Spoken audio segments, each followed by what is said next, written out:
Et salut la team rue des joueurs, nous nous retrouvons pour la vidéo du mardi 30 janvier.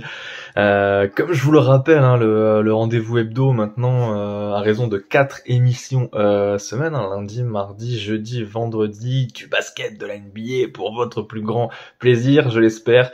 Et ce soir, une belle petite carte de 5 matchs, contrairement à celle de lundi où on n'en voyait plus à la fin avec ces 12 matchs. Là, 5 matchs, on a quand même plus le temps de débattre et de voir un peu sur différents horizons, d'autres différents paris également, comme je le mets régulièrement dans la vidéo avec de temps en temps des perfs joueurs, des overs, des unders, et j'espère que vous kiffez un peu plus cette diversité. Au préalable, comme d'habitude, nous allons partir avec Parions Sport en ligne, qui vous propose un bonus à hauteur de 100 €. L'opérateur vous crédite 100 €, que votre pari soit gagnant ou perdant en crédit de jeu non retirable, donc à hauteur de 100 €. Parions Sport en ligne, le book avec lequel nous allons partir, est partenaire officiel de la NBA. Voilà, je vais commencer tout doucement avec le premier match de la soirée qui va nous amener dans le Madison Square Garden de New York, où les Knicks vont recevoir le Jazz. Une équipe de New York qui est très chaude en ce moment, qui gagne beaucoup de matchs, qui est régulière. Les deux formations du soir seront donc en back-to-back. Avec tous les matchs en même temps qu'il y a eu hier, 24 équipes sur les parquets, 24 équipes sur 30 étaient présentes hier sur les parquets, truc de fou quand même. Et Knicks Jazz, donc on aura une belle confrontation entre deux belles équipes, mais un Jazz qui reste néanmoins une franchise quand même assez timide en déplacement et qui devrait s'incliner dans le Madison Square Garden, le temple du basket, dans lequel règne une ambiance et une atmosphère irrespirable pour les adversaires des Knicks cette année, des Knicks qui sont dominateurs enfin dans le Madison Square Garden. Cela faisait 3 ans hein, donc que Tom Thibodeau est arrivé. Les 2 premières années c'était assez moyen dans le Madison, où les Knicks gagnaient autant à la maison qu'en déplacement, et là cette année ils s'affirment vraiment à la maison, ce qui fait aussi la différence avec cette 4e place à l'Est. Boston, Indiana. Celle-ci, elle est quand même pas mal du tout. Également, Boston, Indiana, on aura une équipe de Boston en back-to-back ce soir, hein, après un match contre les Pels de New Orleans.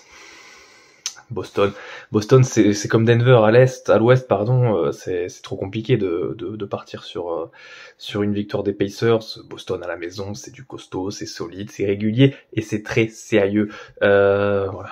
Boston pour moi à la maison, avec Tyrese Haliburton qui pourrait, je crois, revenir cette nuit, mais je pense qu'il sera pas là et qu'ils vont continuer avec une équipe normalement diminuée par son absence, malgré l'arrivée de Pascal Siakam, on le sait, il y a 10 jours. Nous allons partir cette fois-ci du côté de la Géorgie, où les Hawks d'Atlanta vont recevoir les Lakers de LA pour là une très belle affiche, hein, également une affiche, j'ai envie de vous dire, entre deux grosses déceptions, hein, mine de rien, de cette conférence Est et Ouest, hein, donc conférence Est pour Atlanta, commençons par eux, 10e de la conférence. C'est pas très très joli quand même, hein, c'est pas très très jojo ce que nous fait Atlanta, et comme à l'image de ce bilan à la maison qui est dégueu, hein, qui est de 9 victoires pour 13 défaites, c'est quand même très compliqué pour Atlanta. Je pense très sincèrement et intimement que cette équipe, dans quelques semaines, elle va exploser. À voir si quelqu'un peut supporter le gros contrat de Trae Young, mais honnêtement, je vois pas comment elle pourrait continuer. Elle prend l'eau. Il y a aucun, le projet n'est pas coordonné, il n'est pas réfléchi, je trouve, et les manques sont terribles. Atlanta me fait beaucoup penser à Dallas à l'ouest, où j'ai l'impression que les dirigeants ne cernent pas vraiment les problèmes. À Dallas par exemple, on sait, ça fait 2 ans ils ont pas de défense, et ils vont quand même continuer à prendre des mecs, à trader des mecs comme Kyrie Irving et monter un duo Irving Doncic, alors que par exemple l'année dernière la priorité était d'abord de gros défenseurs. Quand on regarde les Knicks de New York qui arrivent à mettre la main sur un mec comme OG Anunoby, alors certes OG Anunoby sur le papier ça fait pas hyper rêver quand on voit qu'ils l'ont échangé contre RJ Barrett et Emmanuel Quickley du côté des Knicks, et finalement regardez, l'arrivée de OG Anunoby a transformé le jeu des Knicks de New York, qui sont sur 8 victoires, 9 défaites depuis son arrivée. Donc voilà, petit passage sur Atlanta et sur Dallas donc, et pour ce soir victoire des Hawks. victoire des Hawks à la maison face à des Lakers qui seront en back-to-back, qui auront joué la veille contre les Rockets, donc Atlanta qui arrive quand même généralement à faire le boulot à la maison. Bulls Raptors, là aussi c'est une confrontation entre deux grosses déceptions, hein. De toute façon les Bulls ça fait 3 ans qu'ils nous déçoivent, et Toronto depuis le titre en 2019 ils baissent en régime chaque année, ils perdent chaque année les meilleurs joueurs, et là pour arriver à une reconstruction qui va pas tarder. Bulls Raptors, j'ai quand même envie de donner ma préférence aux Bulls à la maison, qui sont bien plus confortables au classement de cette conférence Est avec une 9e place. Ils ont un bilan où ils peuvent encore perturber certaines équipes, hein. Ils ont un bilan de 22 victoires pour 25 défaites, ils sont proches d'Orlando 8e, et ils ont éloigné les Hawks qui ont un bilan de 19-27. Donc Chicago a une belle carte à jouer, et sans pression, je pense qu'ils peuvent taper le 12e de la conférence Est, et nous allons terminer avec la plus belle affiche sur la carte de cette cette petite carte NBA, Warriors Sixers. Préférence.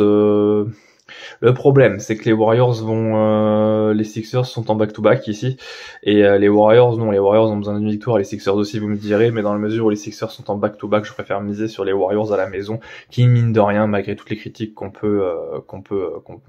qui sont fondées, hein, à leur égard, ils gardent quand même un bilan, on va dire, pas trop mal à la maison, de 12 victoires pour 13 défaites, pas trop mal, on va dire un bilan honnête pour une équipe comme Golden State. Voilà, j'en ai terminé les amis, le temps pour moi de vous dire que les jeux d'argent sont interdits aux mineurs, et nous nous retrouvons le jeudi prochain. Ciao les amis.